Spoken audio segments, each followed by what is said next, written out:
tell us a bit, what was life like during the French colonial period? What were the negative aspects and were there any positive aspects to the French colonial rule? Under the colonial rule, I was in my province, that is Nam Dinh, you know. It is a very crowded, overpopulated province and very poor province.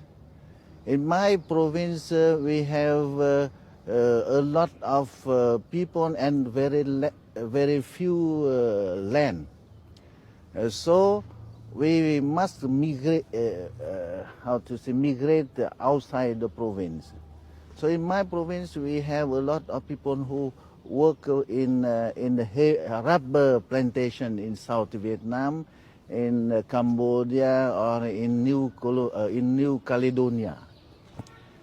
And from my youth, I have seen a lot of poverty in my province.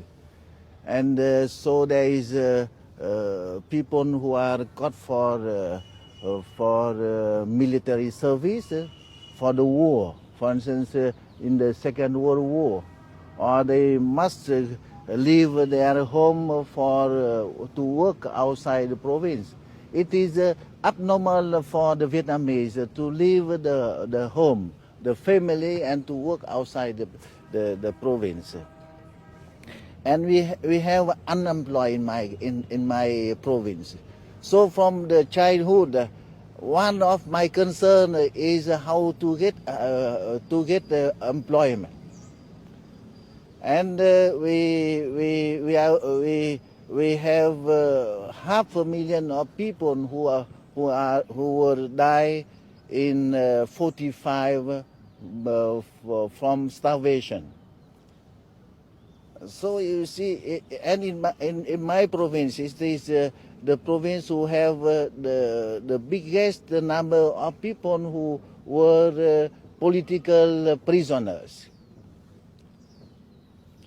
And since my childhood, I only seen these things.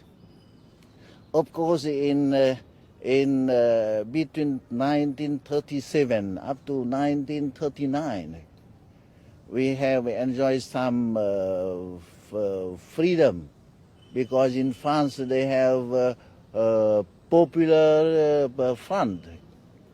So there is some importation of press and so on to my country. So we can see something about the war and so on. Well, why don't we just go on to the next point, which was you're joining the nationalist movement, and just one or two anecdotes about life in prison that you went through.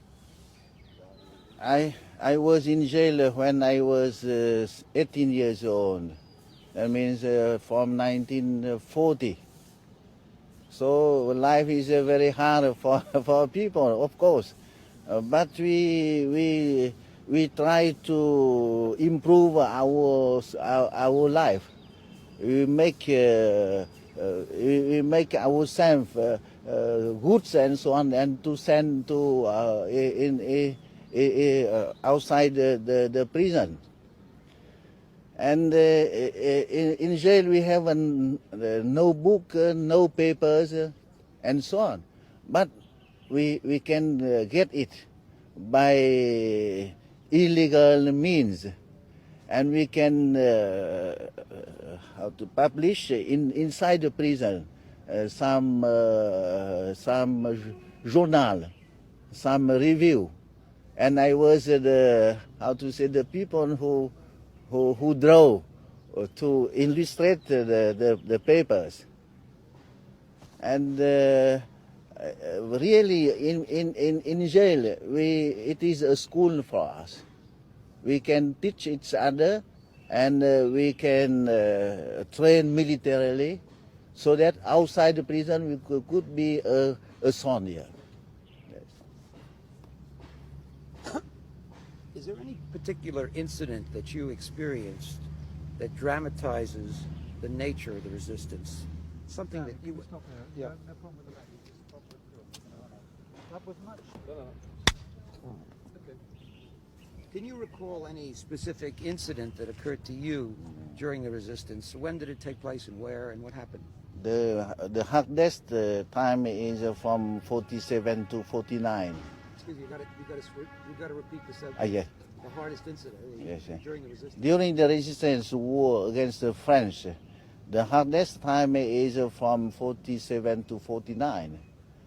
I was commanding the headquarters of General Giap to retreat to avoid encirclement of French parachute troops in the fall of 47, and we were twice in encirclement, but we can how to say break and to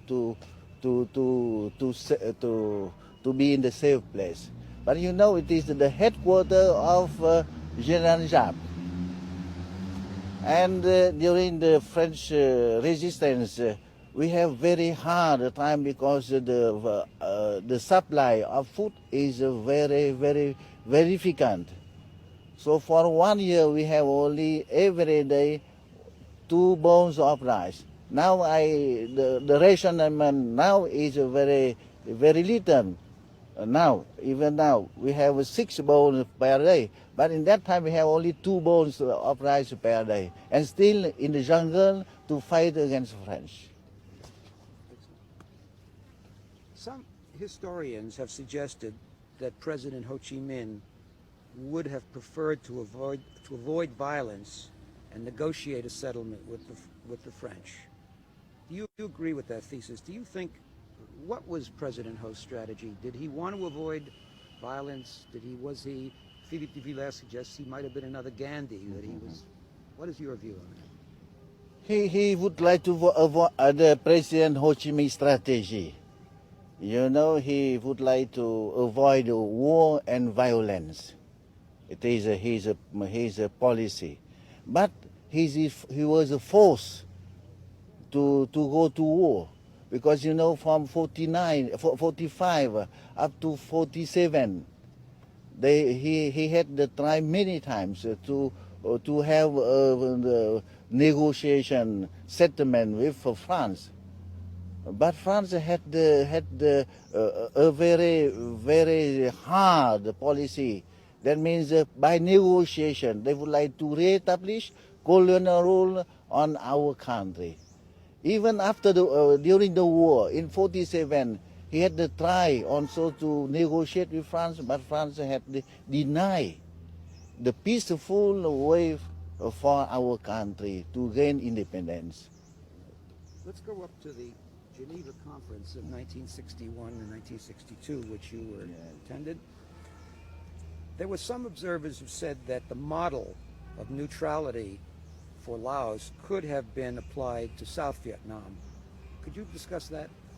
The settlement of Laos question on the Geneva Conference in 61-62 really have set a model for the settlement of the South Vietnam question. Because, you know, the Liberation Front of South Vietnam have many times proposed some kind of Laos peaceful model for the South Vietnam. And the Americans have rejected it. And Prince Sihanouk also in that time have proposed some kind for not only for Laos, for South Vietnam and Cambodia too. And it was rejected by American. So you think that you could have accepted a neutral South Vietnam? Yes, that's so. Could you repeat that? We in that time the front have proposed some kind like it looks like the model of Laos, and we have supported the Liberation Front of the South Vietnam. Could you recall a little bit what it was like negotiating with Mr. Harriman, Averell Harriman, and the American delegation? What kind of impressions did they make on you at the Geneva conference? In that time, in the Geneva Conference in 61, 62 on Laos, through this conference, we would like to know what is the position of American on South Vietnam and on Cambodia on Indochina as the whole. But by this contact and by this negotiation, we realize that United States would like only to neutralize Laos so that USA could concentrate their forces to destroy the revolution in South Vietnam and to destroy the neutrality of Cambodia. Could you recall some? That's very good. You really are. Sam. The same thing? Yeah, could you just make a statement saying that I mean, if Yes, you, in fact, I don't want to make the statement for you, but the position of the Democratic Republic of Vietnam in 1962 was that you favored a neutral South Vietnam. Our position in 61, 62, and even up to 63, 64, the Democratic Republic of Vietnam are supporting the idea of neutralization of South Vietnam, and we are supporting in that time the policy of the Liberation Front in South Vietnam. Let me just go back for a moment to the 1962 conference. I just wondered if you had a few personal impressions of what it was like to negotiate with Mr. Harriman, since it's the first time you negotiated with an American. How was dealing with him personally? Yeah. Personally, we have very little contact with the USA delegation because they would like to avoid any contact, any discussion on the matter concerned between the two countries. So our impression is they would like to show very flexible on Laos question, but very tough towards Vietnamese. Why did you decide to enter into secret talks with Kissinger? Why did you decide that Lê Đức Thọ should enter into secret talks with Kissinger in addition to the negotiations then going on in Paris? The Vietnamese government have decided to accept the secret talks because we see that the official one in the Kleber Avenue could not lead to the settlement because there is a Thieu government there. And we think that the problem of South Vietnam or the Indo-Vietnam War could be settled only between USA and Vietnam. But if I could just add a question to that particular one. What about the PRG delegation? Did they agree to have secret talks too? Yes, because about the secret talks, the PRG and the Democratic Republic of Vietnam, we have some a common line and we have a common interest. But the Thieu government, they would like to drag on the war and to have American troops in South Vietnam, and the Nixon government would like to withdraw. So there are contradictions, and it could not help the settlement with the presence of a Thieu government. Could you describe the position of your government and the United States when the secret talks began? What were the two positions of the two sides? Yeah. When the secret talks begin, the U.S. position is to settle only the problem of military question and let the political problem settled by Vietnamese themselves. And on our side, we must link these two problems, the political and military one, first. Secondly, the USA's position is for mutual withdrawal. And we are for the foreign troops must be withdrawn. and the Vietnamese are on their soil, so they have the right to stay on. Thirdly, the USA position is the government of Thieu is the legal one. So the political solution in South Vietnam must be the acceptance of Thieu as the legal government, and the PRG must be dissolved and to be integrated within the constitution of the Thieu government. And the USA position on the matter of political issue is the Thieu government is a legal one, and the PRG must be dissolved and to be integrated within the framework of the constitution of the Thieu government. And our position is to dissolve the Thieu government and to have a coalition government. So there are a big gap between the two sides. Now, at first you held that the military and political issues had to be linked, but then you changed your position later. Is that correct? We have not changed completely. You have to repeat this. At first we have linked the political and military issues on together, and USA would like to separate the two things. They would like only to deal with the military aspect, but and further and step by step, we are stick on principle on the linkage of these matters. But in the political issue, we would like to have the principle. That means some principle and the concrete things would be settled by the South Vietnamese parties. So there is no leaving our position.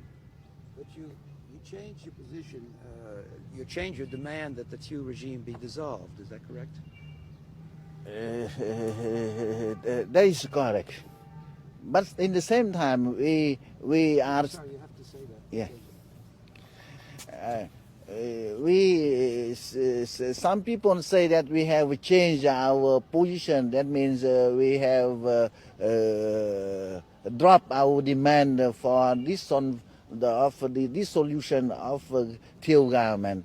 It is not right, because we have asked also not dissolve the PRG. So the existence, the coexistence of two governments in South Vietnam, not only one. So that means that they have changed, and we have changed to have a common ground. That means to have two governments in South Vietnam.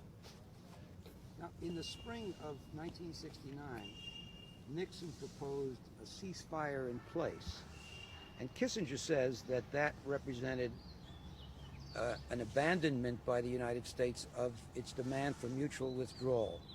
Is that the way you interpreted it? And if so, why didn't you accept the proposal in early 1969? The proposal of Nixon in 1969 for ceasefire in place is not to drop the mutual withdrawal. It is not right.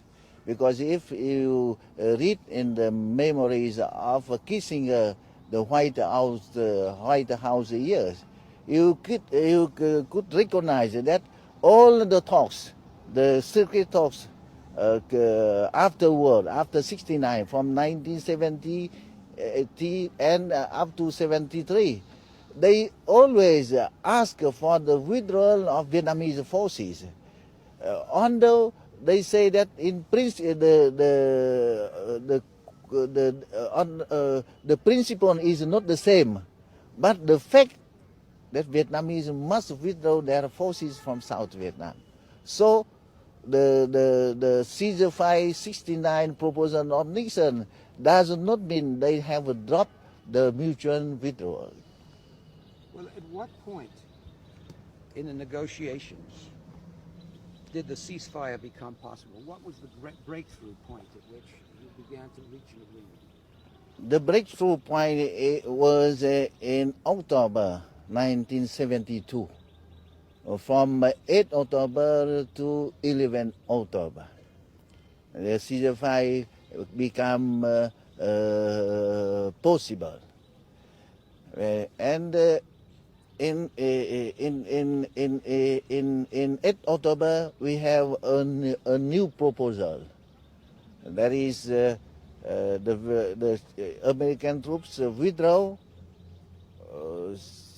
Secondly, in South Vietnam, there will be a National Council of Reconciliation and Concord, and to help the two parties in South Vietnam to make possible the elections, general elections, and to solve the political question in South Vietnam.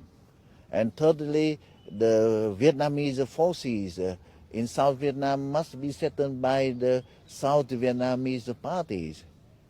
And the ceasefire, and the last one is the release of prisoners, and to investigate for the MIA, you know. And at that, sorry.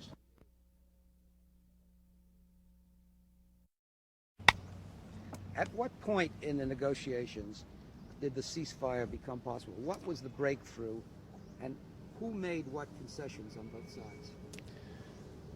The breakthrough point for the negotiation and leading to ceasefire, it was in the beginning of October 1972. On October the 8th, 72, Lê Đức Thọ have put a very new proposal. That means we have dropped the demand for the dissolution of Thieu government, and we accepted that both governments in South Vietnam would coexist.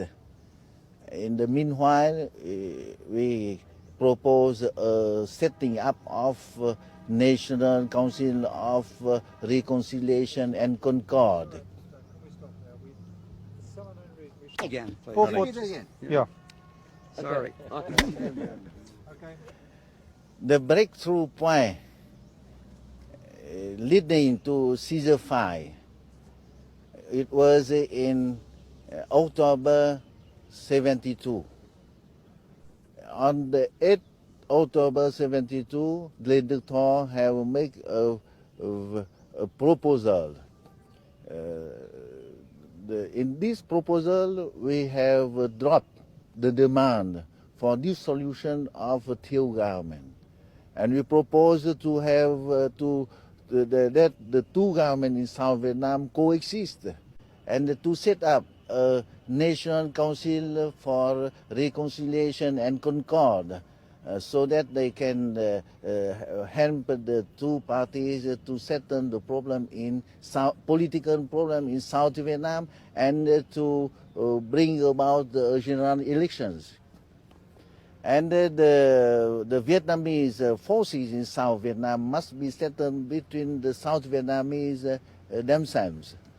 This proposal have met the positive attitude from the response, a positive response from Kissinger, and we have negotiated from 8 October to 11 October, and we can come to a conclusion that, broadly speaking, we have concluded the agreement.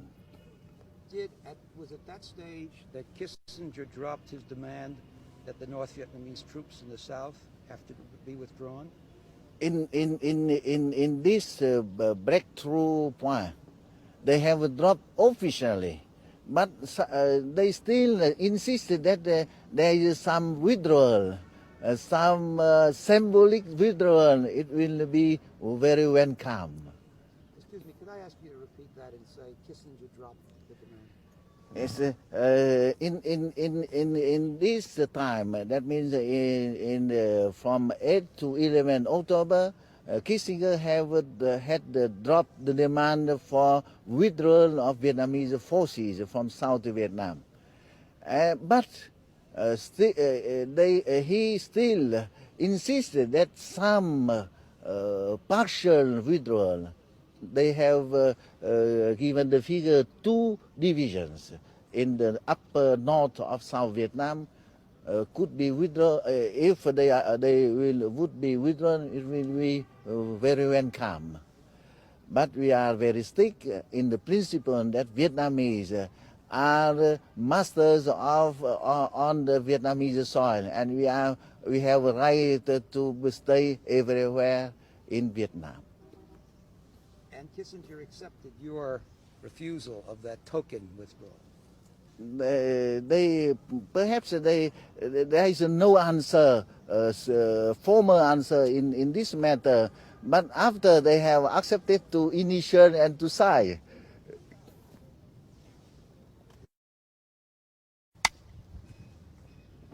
What was Kissinger's reaction to your refusal to withdraw 2 divisions?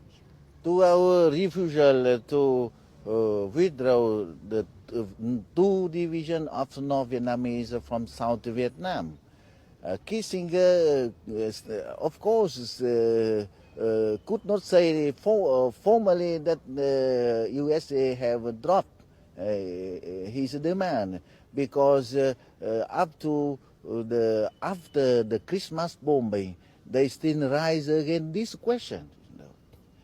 In our thinking,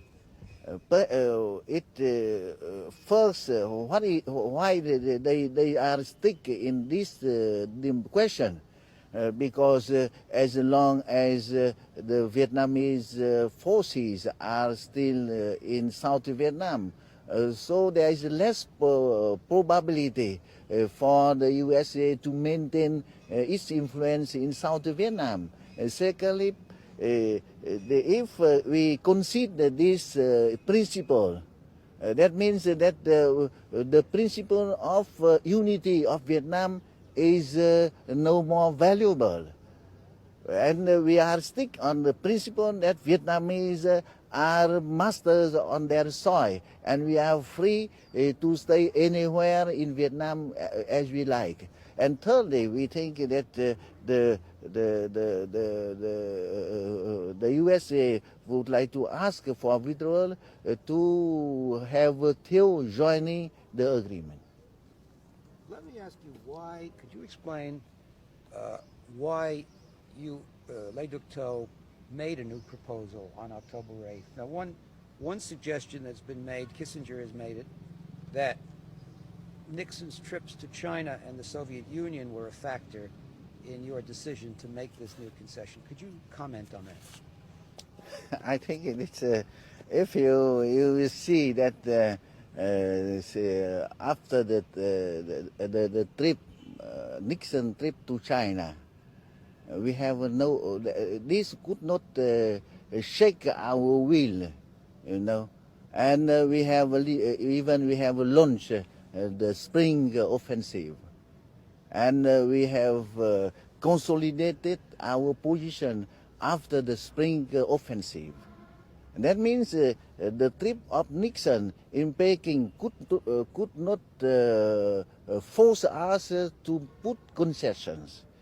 After only the consolidation of our position militarily and politically, we have put this proposal.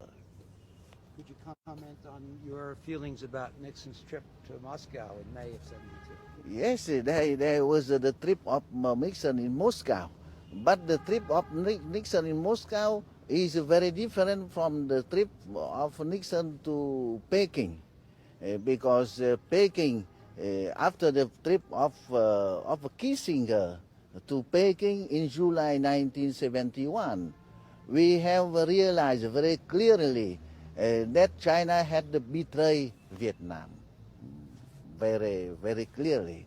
But the trip of Nixon to Moscow, you can see it in the memories of Nixon and other journalists who had reported on this trip that Brezhnev and the Soviet Union have supported very strongly our position. It is quite different of the visit of Nixon to Peking. Could you be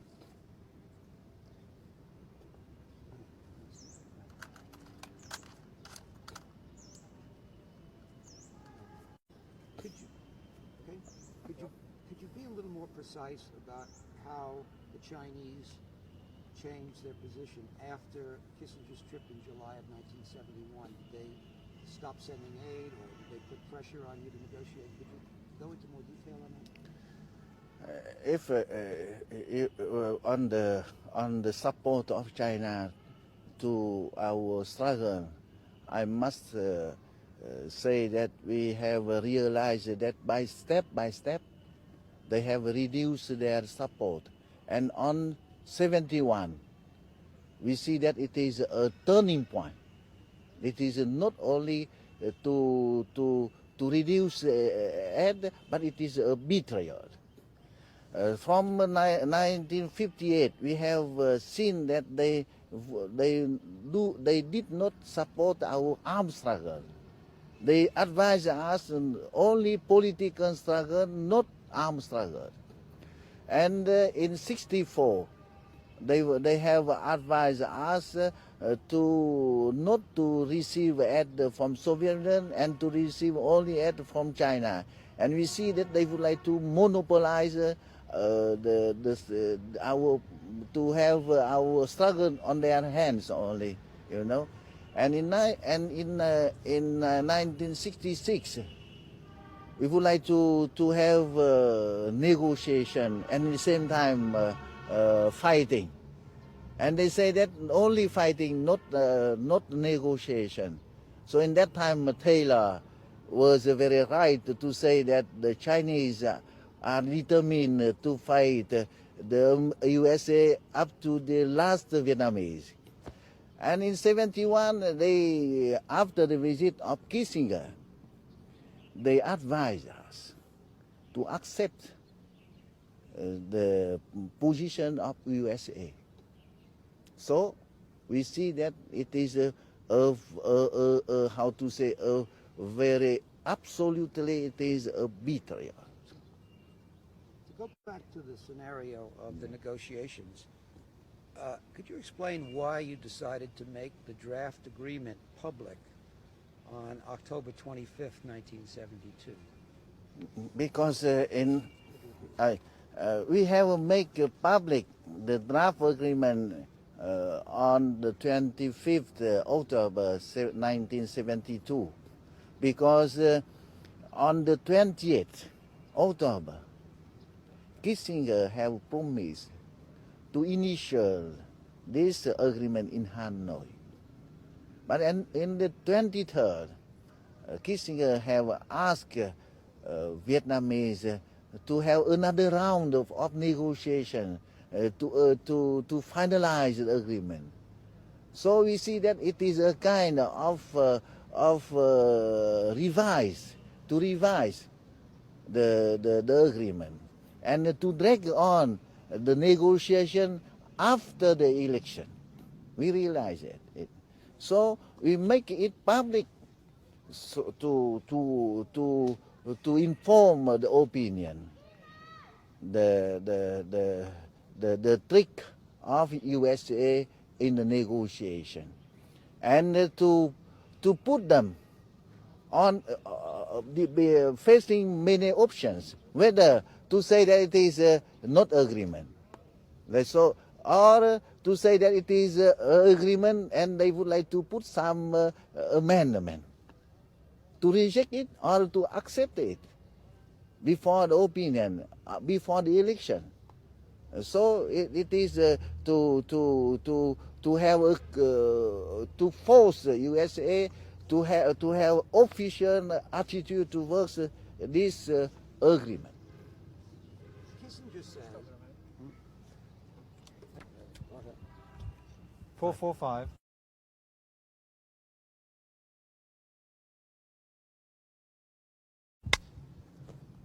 Why did you make the draft agreement public on October 25th? We have made public the draft agreement on the 25th October because we would like to inform the public, the international opinion, world opinion, that the agreement was agreed upon between the two parties. And now they would like to, whether they would like to tear it, or to accept it, or to revise it. It is now the USA must make their statement, their attitude towards whether it is to tear it or to accept it or to revise it. And in our thinking, we think that they would like to revise it after the election. They would like to change substantially the agreement after the election, because in 23rd they have not put some date for meeting again between Lê Đức Thọ and Kissinger. So we think that they would like to drag on and to put the meeting only after the election. Just to go back to one point, the meeting between the 8th of October and the 11th of October, when Kissinger asked for a symbolic withdrawal of Vietnamese troops, do you think that he was looking for some way to save his own face,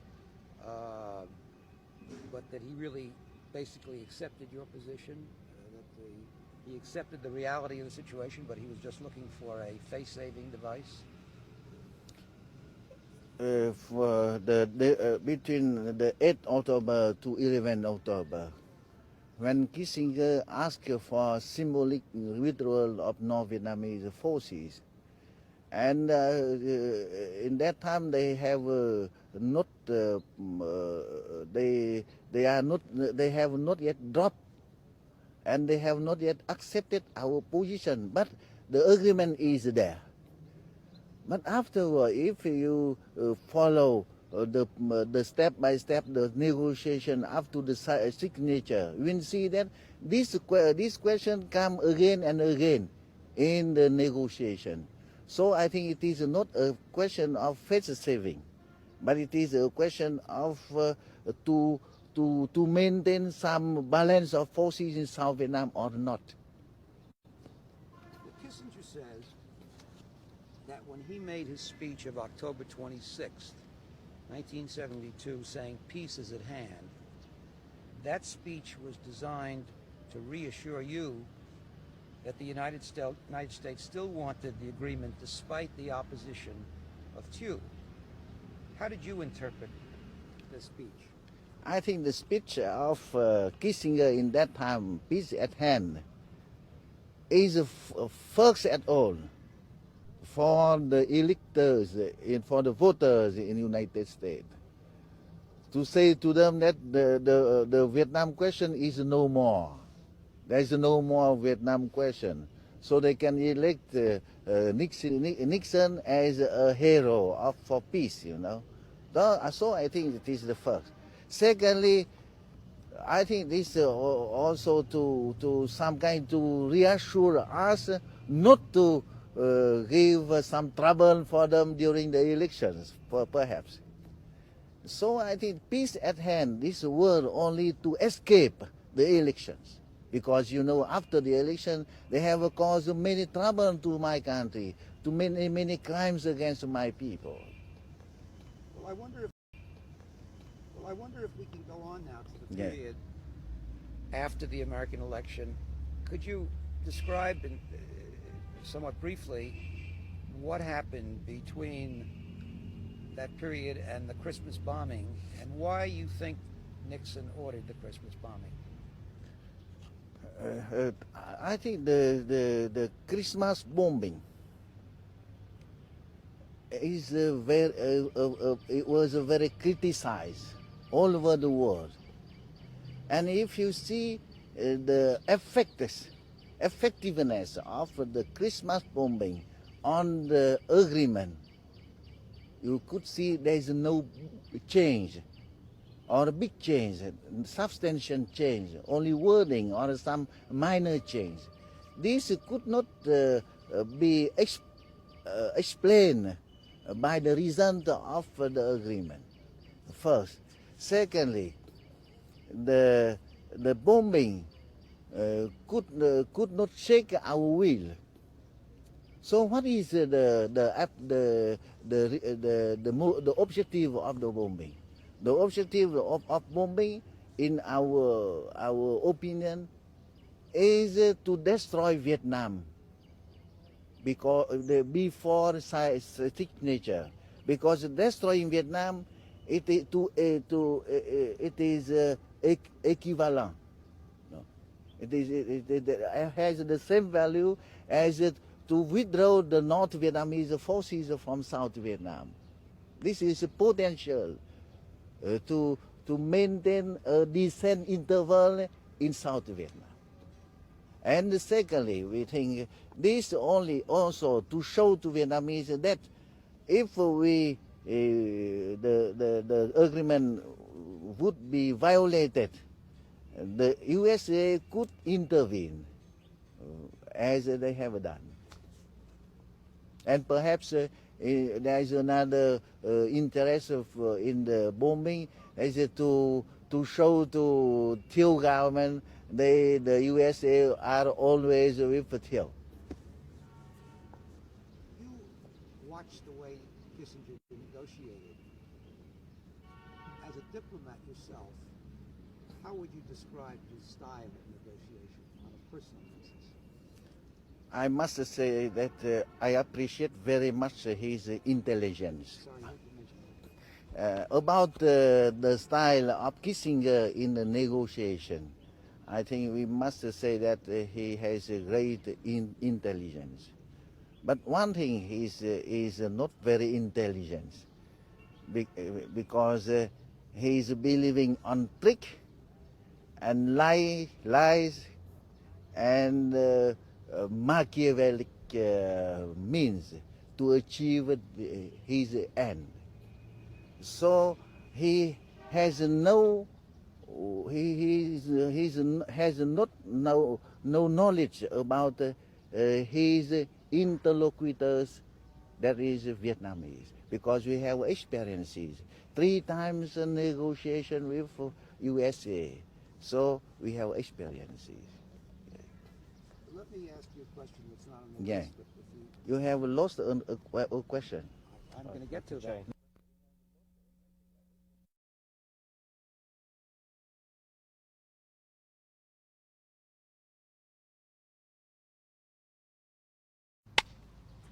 Could you go back over this Kissinger's About person? the style of Kissinger in the negotiation, I can say that he is very intelligent. But at the same time, he is not so intelligent because he is believing on trick, lies, and Machiavellic means to achieve his ends. And for instance, one story.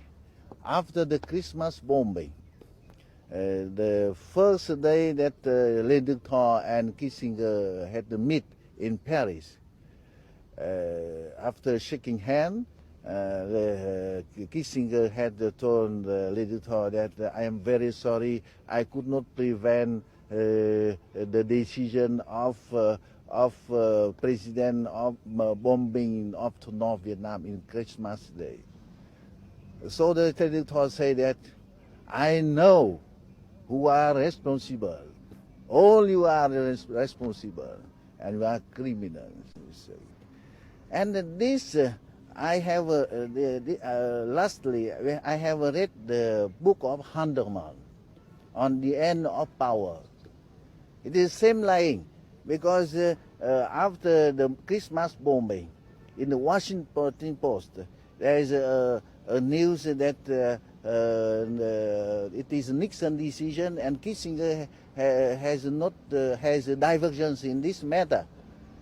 And Nixon was very angry, and he had to ask Hanneman to check up who had briefed this thing. And Washington Post said that it is Kissinger. And Kissinger had suggested to Nixon to bomb also. So it is lying, you see. So it is, he could deceive some people and for some time, but not all people and not all the time. Let me just add a question. Yeah. That's not listed. Yeah. Perhaps you'd like to answer it. From your point of view, as you watched politics in the United States, to what degree do you think the Watergate scandals had an effect on American policy towards Vietnam? Really, I have not a very assessment on this matter. Really, on the impact of Watergate on Vietnam question, we think certainly there is some impact, but the biggest things is after the signature of Paris Agreement. We see that USA has no more interest to intervene again in Vietnam, because it is the great this conflict had have a great impact inside America and outside America. And I think Watergate to some extent is a byproduct of Vietnamese American war in Vietnam, and not the Watergate has a great impact on Vietnam. Perhaps there is some reaction, of course. Let's go to this last point about, if you look back on the lost occasions, I wonder if you could describe some of those lost occasions when a settlement could have been reached. If you look back into the past, I could not say now there are many lost occasions, because now we can put some hypothetical guessing or some hypothetical assessment only. We think that if we consider the agreement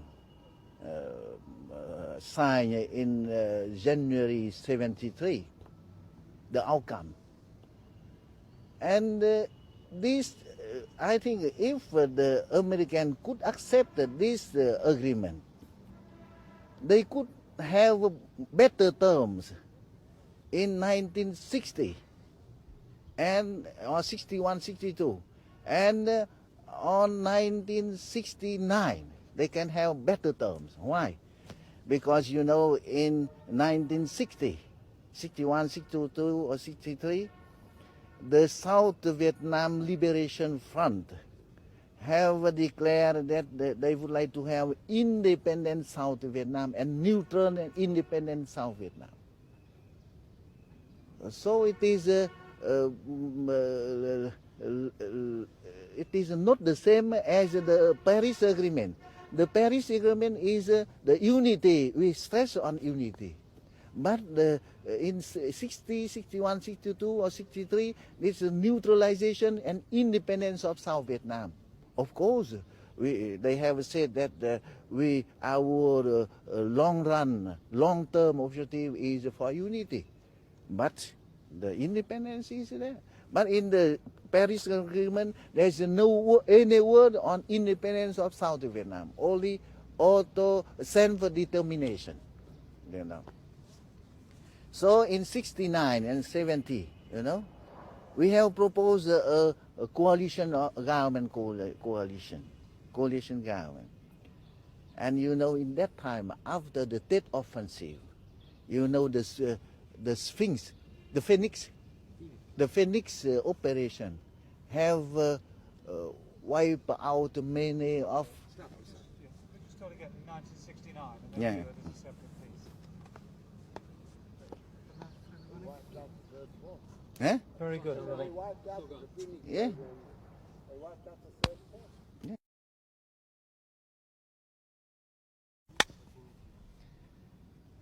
In 1969, after the Tet Offensive, the Phoenix operation have done very many crimes, and many of our bases in South Vietnam were wiped out. And many of our army must be in the Cambodian frontier. So if they accepted the coalition government, that means we have no force to support it. Well, not very strong. But in 1972, we are very strong. So if we have a coalition government, it is okay, but we don't need it. We need only the coexistence of two governments, and very loose on the head. It is okay. But if we have a coalition government in 1969 and 70, you see, we are weak. So it is very bad for us. But one thing, why the USA have lost this occasion? Because they would like to have a total victory. Total victory. And when they could not realize their total victory, after defeat, they accept a term which are not as good as in 1960 and 1970. That's my opinion.